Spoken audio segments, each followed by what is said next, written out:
प्रशासन एमए पूर्वार्ध के विद्यार्थियों का पेपर फर्स्ट प्रशासनिक सिद्धांत एवं प्रबंध के शीर्षक नियंत्रण के क्षेत्र में मैं संजय सिन्हा स्वागत करता हूं। पिछले वीडियो में हमने नियंत्रण क्षेत्र के विस्तार के संबंध में वी ग्रेकोनास के विचारों को जाना था। आज हम नियंत्रण विस्तार के क्षेत्र को प्रभावित करने वाले कारकों के बारे में जानेंगे, यानी वो कौन कौन से कारक हैं जो किसी उच्च अधिकारी के नियंत्रण के क्षेत्र को प्रभावित करते हैं, या किसी संगठन में एक उच्च अधिकारी के अधीन अधीनस्थों की क्या संख्या रखी जाए, तो इसका निर्धारण किन कारकों पर होता है। उन कारकों को आज हम जानने की कोशिश करेंगे, जिसे हम नियंत्रण क्षेत्र के विस्तार को प्रभावित करने वाले कारक के रूप में जानते हैं। तो जैसा मैंने पिछली वीडियो में आपको ग्रेकोनास के विभिन्न सूत्रों के बारे में बताया था और ये दर्शाने की कोशिश की कि अधीनस्थों की संख्या तो निश्चित की जानी चाहिए ताकि प्रभावी नियंत्रण स्थापित किया जा सके, लेकिन संख्या क्या हो इसके बारे में अलग अलग विचारकों के अलग अलग मान्यताएं हैं, या यूँ कह लीजिए अलग अलग तर्क और दलीलें हैं। ग्रेकोनास ने जो काम किया वह इस बात के महत्व को रेखांकित करता है कि संख्या जो है अधीनस्थों की वो 5 से अधिक नहीं होनी चाहिए, और इसके उन्होंने एक तार्किक कारण प्रस्तुत किया जिसको सूत्रों के माध्यम से वो दर्शाने की कोशिश कर रहे हैं। विभिन्न प्रकार के जितने भी संबंध हो सकते हैं एक उच्च अधिकारी और मान लीजिए जैसा हमने बताया था 3 अधीनस्थ अधिकारी, तो पॉसिबल एरिया ऑफ इन्फ्लुएंसेस, यानी कि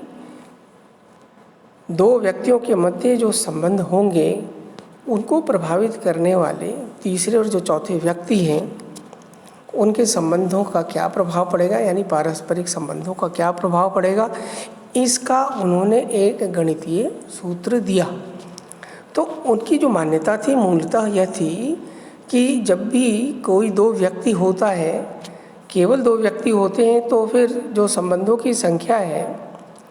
वो उन दोनों तक ही सीमित होती है, लेकिन जब तीसरा कोई व्यक्ति उपस्थित होता है तो उन दोनों के मध्य जो संबंध होते हैं वो किसी न किसी रूप में तीसरे व्यक्ति की उपस्थिति की वजह से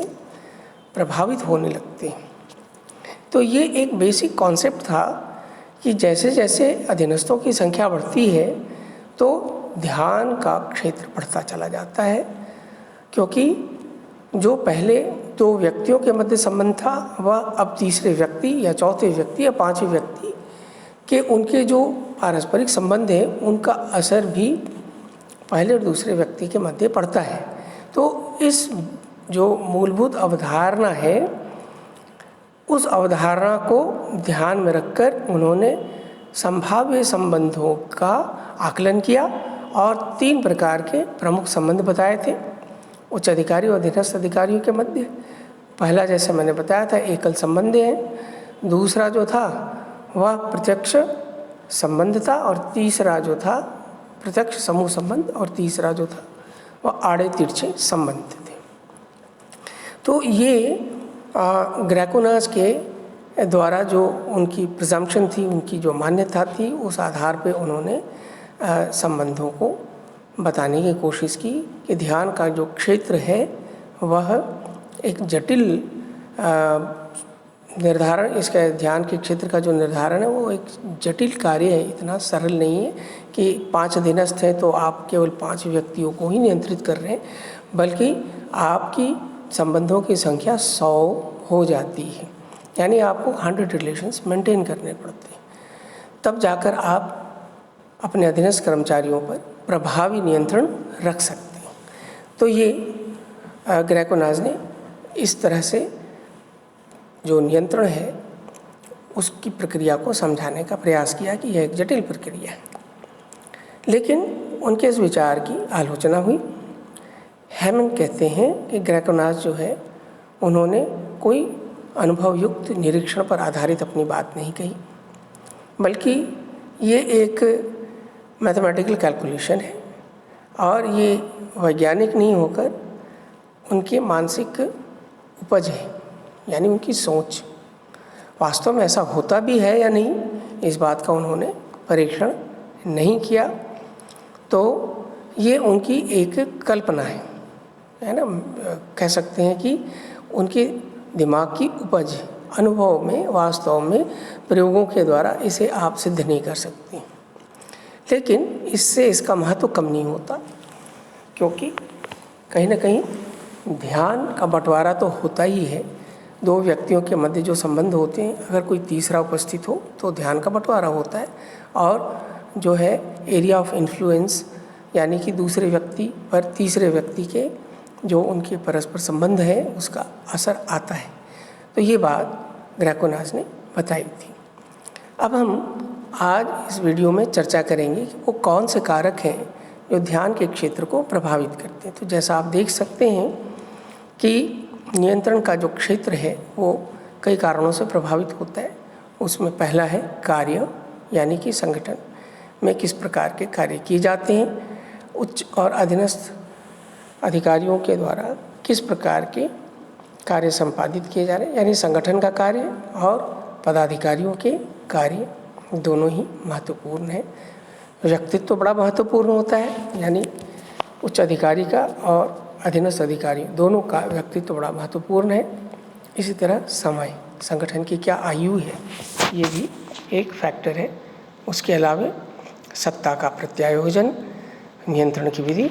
पदसोपान के स्तर, स्थान, ये सब ऐसे फैक्टर्स हैं जो स्पान ऑफ कंट्रोल को बढ़ाते हैं या घटाते हैं। अब इस चीज़ को शुरू करने के लिए कि स्पान ऑफ कंट्रोल बढ़ता कैसे और घटता कैसे और इसका संगठन के ऊपर क्या प्रभाव पड़ता है, उसको जानने के लिए सबसे सरल उदाहरण हम लेते हैं कि कार्य की प्रकृति। मान लीजिए कि अधीनस्थों की कार्य की जो प्रकृति है वो एक जैसी है, और जो उच्च अधिकारी उनके कार्यों पर नियंत्रण रख रहा है वह एक उस कार्य को करने में विशेषज्ञ है जो अधीनस्थ अधिकारी कार्य कर रहे हैं। तो अगर अधीनस्थों की संख्या 5 से 6 भी हो जाए तो समस्या नहीं आती, क्योंकि कार्य की जो प्रकृति है वो एक जैसी है। इसको यूँ समझें कि जैसे क्लास में हमारे बैठे हैं 10 विद्यार्थी, सभी एमए प्रीवियस पेपर फर्स्ट पढ़ रहे हैं, तो 10 के बजाय 12 हो जाए, 12 के बजाय 15 हो जाए तो परेशानी नहीं आती। यानी कक्ष की जो संख्या है, जैसे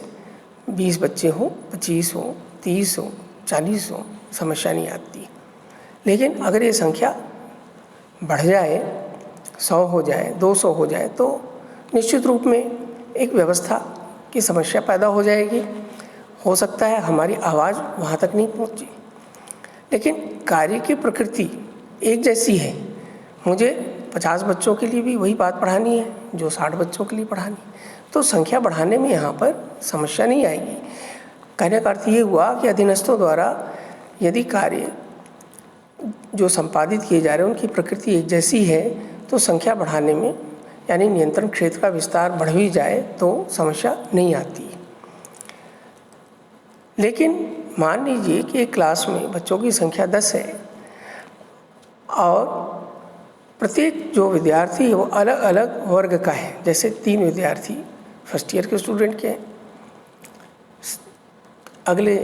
2 जो हैं सेकेंड ईयर के हैं, अगले 2 थर्ड ईयर के हैं, और बाकी के 3 जो बच्चे हैं वो एमए प्रीवियस के। अब सबके पेपर अलग अलग हैं, उन सबको पढ़ाना, उन सब पे नियंत्रण रखना मुश्किल काम हो जाएगा, क्योंकि कार्यों की प्रकृति भिन्न भिन्न है। इसीलिए अधीनस्थों द्वारा यदि एक जैसे कार्य किए जा रहे हैं तो संख्या बढ़ सकती है, परंतु अगर प्रत्येक व्यक्ति के द्वारा जो कार्य किए जा रहे हैं और उच्च अधिकारी उनके ऊपर प्रभावी नियंत्रण रखना चाहता है तो उन सबके कार्यों के बारे में जानकारी हासिल करनी पड़ेगी, तभी वो उनके ऊपर प्रभावी नियंत्रण रख पाएगा। तो यह दर्शाता है कि कार्य की प्रकृति अगर एक रूप हो, समरूप हो, तो नियंत्रण क्षेत्र का विस्तार बढ़ता है, परंतु अधीनस्थों द्वारा यदि